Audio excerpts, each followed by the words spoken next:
Alhamdulillahilladzi arsala rasulahu bil huda wa dinil haq liyudhhirahu 'ala ad-dini kulli wa kafa billahi shahida.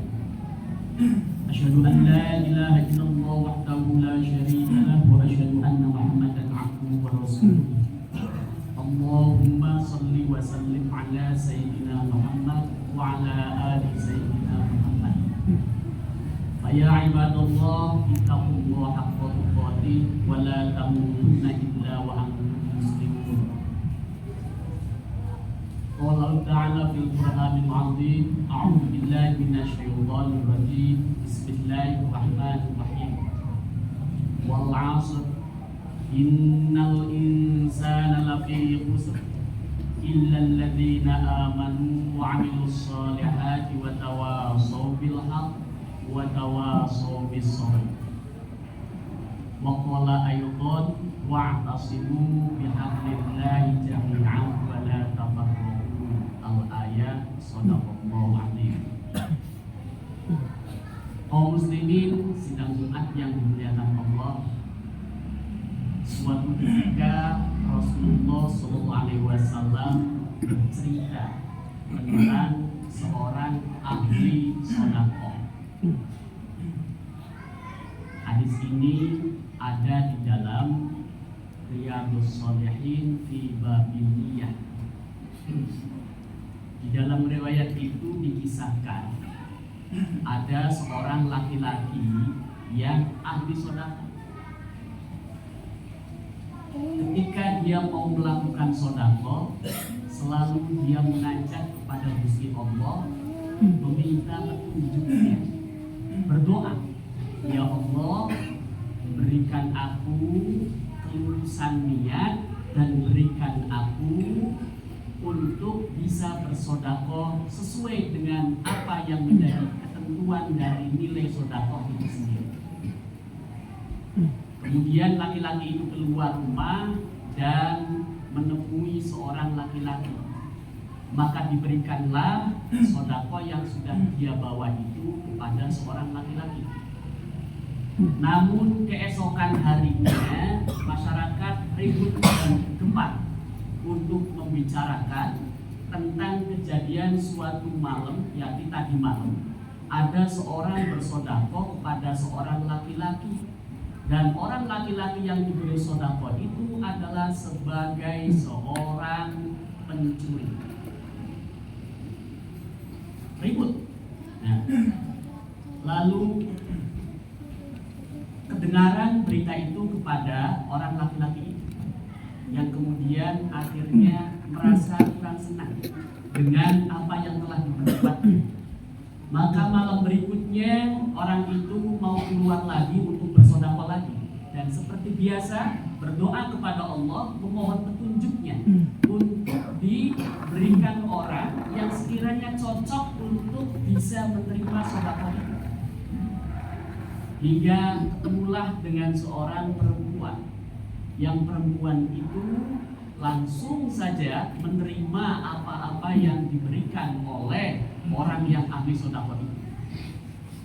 Seperti hari pertama atau hari yang terdahulu, maka di wilayah di mana dia memberikan sedekah itu gempar pula suatu berita bahwa tadi malam ada orang bersedekah kepada seorang pezina, sehingga sampai ke telinga orang yang bersedekah. Hingga kemudian Rasulullah dengan yang ketiganya mengatakan, orang yang ahli sedekah itu akhirnya merasa kecewa juga. Dan untuk yang ketiga kalinya, maka laki-laki itu seperti biasa mengajak lagi dan berdoa lagi kepada Allah, ya Allah, berikan aku petunjuk untuk bisa memberikan sedekah kepada orang yang tepat bisa aku berikan sedekah. Hingga kemudian keluar membawa sebagian dari hartanya dan bertemu lagi dengan orang laki-laki lagi. Lalu diberikanlah sedekah itu kepada orang laki-laki. Memang kelihatan laki-laki ketika menerima sedekah itu agak ragu-ragu, ya, tidak seperti yang pertama dan yang kedua, begitu diberikan langsung disamber dan langsung diterima. Ini agak ragu-ragu untuk menerima, tapi akhirnya diterima juga. Hingga akhirnya sama seperti hari pertama kedua, maka paginya terjadilah kehebohan sebuah berita bahwa tadi malam terjadi suatu kejadian, ada orang kaya raya mendapatkan sodako, dan itu ketemu juga. Maka menangislah laki-laki yang ahli sodako itu karena merasa apa yang diperbuatnya itu tidak memenuhi sasaran, dan bahkan merasa apa yang telah diperbuatnya tidak sesuai dengan nilai dan kaidah Islam. Tetapi pada akhirnya sang laki-laki itu atau orang yang ahli sodako itu pada malam berikutnya tidur lebih awal karena mungkin capek, akhirnya bermimpi di dalam tidurnya itu. Lalu kemudian bermimpi dia kedatangan seorang malaikat yang diperintahkan oleh Allah untuk menyampaikan sebuah berita. Apa beritanya? Wahai hamba Allah, kamu sedang sedih untuk memikirkan nasibmu ya, ketika engkau bersedekah lalu kemudian selalu digunjing dan selalu dibicarakan orang. Kemudian dijawab, iya. Tenang saja, Gusti Allah sudah menerima semua apa yang telah kau perbuat dalam bersedekah itu.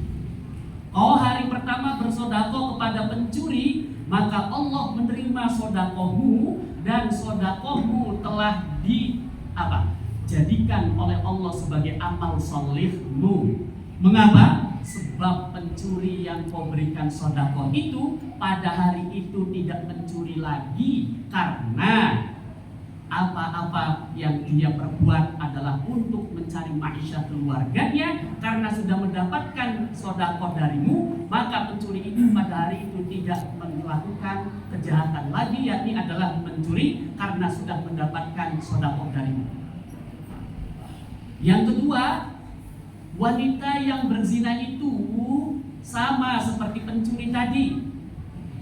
Sedekahmu diterima walaupun kepada pezina. Pezina yang kau berikan sedekah, pada hari itu kau berikan sedekah, maka pezina itu tidak melakukan kesalahan, tidak melakukan kemungkaran, yakni untuk berzina walaupun pada hari itu. Sehingga sedekahmu diterima oleh Allah Subhanahu wa taala.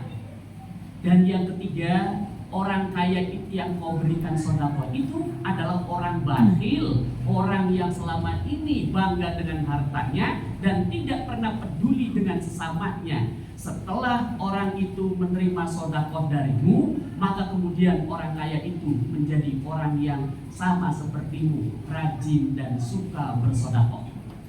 Jadi dalam melakukan satu amalan atau dari cerita tadi dapat disimpulkan, kita sebagai manusia adalah sebagai pelaksana. Dalam melaksanakan suatu tatanan sudah pasti ada aturannya. Ketika tatanan itu dipahami, aturan itu dimiliki, maka lakukan sesuai dengan apa yang ada. Selebihnya, apa yang menjadi hiruk-pikuk pembicaraan orang, maka dengarkan. Kalau memang ada sesuatu yang pantas untuk dapat kita raih dalam memperbaiki sikap kita. Andaikan tidak, biarlah itu adalah hak mereka. Karena memang manusia itu punya hak untuk bisa mengkritisi dan mencermati orang lain. Orang-orang yang bijak, orang-orang yang mengerti, tentunya mengkritisi sesuatu adalah sesuatu yang bersifat untuk membangun, bukan untuk menjatuhkan seseorang. Jadi dari sinilah maka hadis ini memberikan penegasan kepada kita, orang mau beribadah itu pertama harus mempersiapkan diri dengan niat yang ikhlas. Karena niat yang ikhlas, apalagi kita sampai munajat kepada Gusti Allah, maka itu sudah menjadi bagian Allah untuk mengurusnya. Yang kedua, mendekati Allah Subhanahu wa taala itu tidak semau gue, tetapi mendekati Allah Subhanahu wa taala itu ada aturan yang telah menjadi sebuah ketentuan. Kalau kita sholat, maka sudah ada aturan-aturan sholat. Kalau kita puasa, maka sudah ada aturan-aturan puasa. Kalau kita umpamanya bersosialisasi, maka sudah ada aturan-aturan. Nah, ketika kita sudah melakukan semua itu, maka tsumastaqim, terus berjalan tanpa harus kita memperhatikan semua yang bisa membingungkan kita, bahkan akan menjatuhkan kita. Banyak cerita kita semacam itu.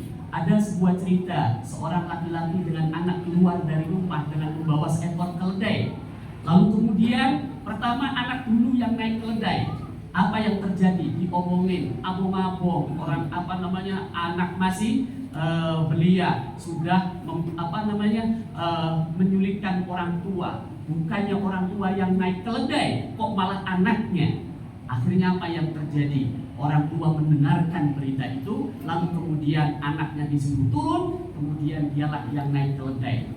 Jalan beberapa saat ketemu lagi dengan orang yang kemudian membicarakan lagi, abong-abong orang tua, anaknya suruh menuntun keledai, dia enak-enakan untuk ungkang-ungkang duduk di atas keledai. Salah lagi, akhirnya apa? Dia turun, menuntun bersama-sama keledai itu. Ketemu lagi dengan orang nggak tahu azas manfaat, keledai masih bisa ditumpangin, kok malah dituntut tidak mau digunakan. Salah lagi, hingga akhirnya yang keempat dia melakukan perbuatan yang berikutnya, yakni menaiki dan menunggangi keledai itu bersama-sama berdua. Langsung kemudian mendapatkan berita lagi atau tanggapan lagi, abong-abong orang keledai segitu kecilnya harus ditumpangi oleh anak dan bapak. Jadi ketika kita itu beribadah lalu kemudian mendengarkan omongan orang, tidak pernah akan jadi dan tidak pernah akan menjadi orang-orang yang bisa memperbaiki diri. Oleh karenanya Pak, untuk memperbaiki diri kita dalam melakukan amalan-amalan ibadah, pertama adalah berniat kepada Allah Subhanahu wa taala, yang kedua ikuti aturan dan ketentuan yang sudah digariskan. Untuk apa saya sampaikan hal yang semacam ini? Sebentar lagi kita akan datang Idul Kurban. Di dalam Idul Kurban ada satu amaliyah yang merupakan ibadah kita, yakni adalah kita berkurban. Ketika kita memasuki bulan kurban, maka banyak masih di daerah-daerah itu membicarakan hal-hal yang merupakan satu perdebatan yang sangat sengit dan pada akhirnya bisa menjatuhkan dan meruntuhkan silaturahim. Kenapa? Persoalan membagi daging kambing atau membagi daging kurban. Allah Subhanahu wa taala di dalam surat Al-Hajj itu sudah memberikan satu penjelasan bahwa di dalam unta itu ada tanda-tanda kebesaran Allah. Dengan tanda kebesaran Allah itu, unta itu bisa disembelih. Ketika sudah disembelih, maka silakan untuk bisa dinikmati oleh siapapun mereka yang suka, yang kaya ataupun yang miskin, muslim atau tidak muslim, silakan. Nah, artinya ayat itu memberikan satu penjelasan kepada kita bahwa hewan kurban itu bisa diperlakukan seperti itu. Yang kedua, bagaimana kita berkurban? Ayat berikutnya mengatakan la yanalallahu luhumuha wala dimahuha walakin yanaluhut taqwa. Jadi prinsip dan inti dari kita berkurban itu berniat dalam hati bahwa kita mau berkurban, keluarkan sebagian uang yang kita miliki, belikan hewan kurban. Setelah ada hewan kurban, disembelih, selesai di situ. Allah menanggapi dari muamalah seorang hambanya. Ketika niatnya ikhlas, tidak karena unsur lain-lain, ketika dia sudah mengeluarkan uangnya, ketika sudah membelikan uang itu dengan binatang ternaknya, lalu kemudian disembelih, selesai. Urusan pembagian adalah urusan yang ada sejarahnya masing-masing. Kalau kita menemukan sebuah hadis di dalam Bulughul Maram, ketika Ali bin Abi Thalib diperintahkan oleh Rasulullah SAW membagikan hewan-hewan kurban itu sampai kepada pelana-pelananya, jangankan kulitnya, maka hadis itu adalah ada sejarahnya, ada asbabun wurudnya. Ketika kita membahas hadis itu, jangan kelontongan hadis. walaupun tidak apa-apa ketika kita membahas itu. Tetapi ketika ada sesuatu yang kemudian tidak sesuai, nanti kita jangan sampai berdebat yang kemudian sampai menjatuhkan nilai-nilai silaturahmi kita menjadi terkikis. Karena itu adalah fakta sejarah. Karena apa? Karena ketika kita melihat pada sumber yang lain, bahwa Imam Mujtahid mutlak sekalipun itu memberikan komentar terhadap itu. Dari 4 mujtahid mutlak itu beraneka ragam dalam memberikan penjelasan. Imam Syafi'i sendiri memberikan satu penjelasan bahwa di dalam pembagian hewan kurban itu sepertiga, sepertiga, sepertiga. Sepertiga untuk orang yang kurban, sepertiga untuk orang yang keluarga dekat dari si kurban, sepertiga untuk orang yang di luar sana yang bukan merupakan kerabat dari si kurban.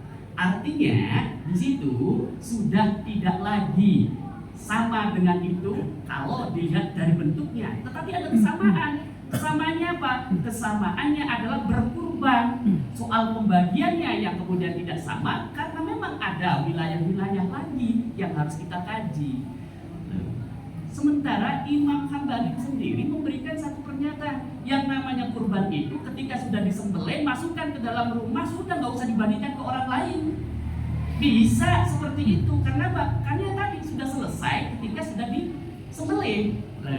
Kemudian ada lagi Imam Hanafi yang mengatakan bahwa dalam proses pembagian itu separuh untuk di luar, separuh untuk di keluarga, dan sementara yang lain Imam Malik mengatakan tidak boleh untuk diambil apa-apa, semuanya harus dibagikan semuanya.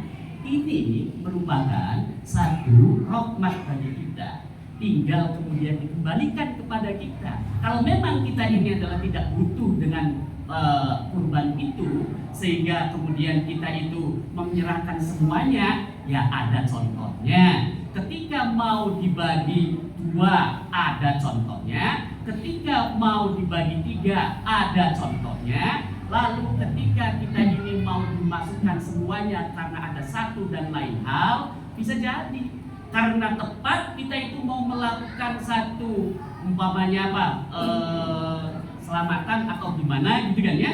Nah, tepat di hari-hari Idul Kurban. Kan ada Idul Kurban, ada hari tasyrik. Sehingga ketika kita pada hari tasyrik maka masih bisa diperbolehkan kurban. Untuk menyembelih hewannya kita niatin kurban supaya masuk dalam ibadah. Tetapi karena kita punya kebutuhan itu, maka kemudian akhirnya kita masukin semuanya untuk kemudian kita masak yang kemudian nanti ya dibagikan juga. Yang bisa jadi orang-orang yang dibagikan itu adalah orang luar atau memang keluarga sendiri karena besar dan banyak sehingga dilakukan seperti itu.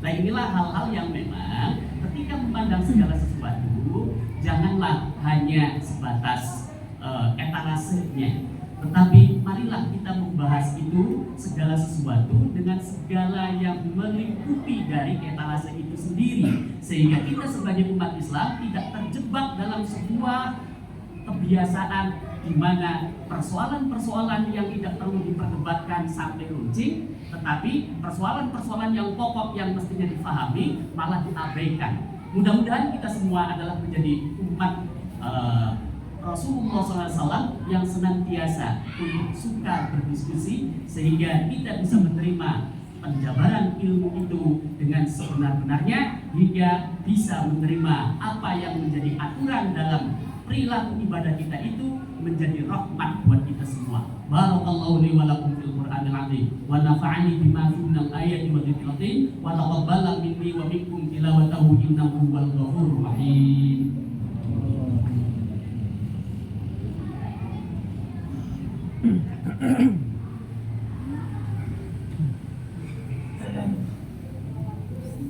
Alhamdulillahilladzi arsala rasulahu bil huda wa dinil haqq liyudhhirahu 'alad dini kullihi wa kafa billahi shahida. Allahumma shalli 'ala sayyidina Muhammad wa 'ala ali sayyidina Muhammad. Fa ya ibadallahi taqullaha haqqa taqwa. Qala ta'ala fil Qur'anil 'azim, a'udzu billahi minasyaitonir rajim. Bismillahirrahmanirrahim. Innallaha wa malaikatahu yusholluna 'alan nabi. Ya ayyuhalladzina amanu shallu 'alaihi wa sallimu taslima. Allahumma shalli 'ala Muhammad wa 'ala ali Muhammad kama shallaita ala Ibrahim wa ala ali Ibrahim wa barik ala Muhammad wa ala ali Muhammad kama barakta ala Ibrahim wa ala ali Ibrahim fil alamin innaka Hamidum Majid. Akhirnya di penghujung khutbah ini marilah kita bersama-sama menghadirkan hati kita dengan perasaan yang khusyuk dan tawadhu, bermunajat kepada Allah untuk meminta kepada Allah atas ampunannya atas segala dosa-dosa yang telah dilakukan oleh kita, baik yang sengaja ataupun yang tidak disengaja, dan memohon kepada Allah nur hidayah dan ilmunya. Semoga dengan nur hidayah dan ilmunya, apapun yang akan kita lakukan dalam menyikapi hidup yang tinggal sisa ini, Allah jadikan semua amal kita adalah amal yang soleh. Dan semoga amal soleh yang kita lakukan, Allah akan jadikan sebagai modal dasar kita manakala kita kembali ke haribaan Allah Subhanahu wa Ta'ala. Dengan perasaan yang khusyuk dan tawadhu, kita munajat, Allahumma ighfir lil muslimina wal muslimat wal mu'minina wal mu'minat al ahya'i minhum wal amwat innaka sami'un qaribun mujibud da'wat wa ya qadiyal hajat wa ghafirid dhunubi wal khati'at bi rahmatika ya arhamar rahimin. Rabbana atina fid dunya hasanah wa fil akhirati hasanah wa qina adzabannar. Allahumma nawwir qulubana bi nuri hidayatik kama nawwartal arda bi nuri syamsik abadan abada bi rahmatika ya arhamar rahimin. Allahumma arinal haqqa haqqan warzuqna ittiba'ah wa arinal batila batilan warzuqna ijtinabah. Allahumma ya muyassirul asir yassir lana kulla amrin asir fa inna taysirul asir 'ala yasir. Ibadallah, inna Allah ya'muru bil 'adli wal ihsan wa ita'i dzil qurba wa yanha 'anil fahsya'i wal munkari wal baghi ya'idukum la'allakum tadhakkarun wa la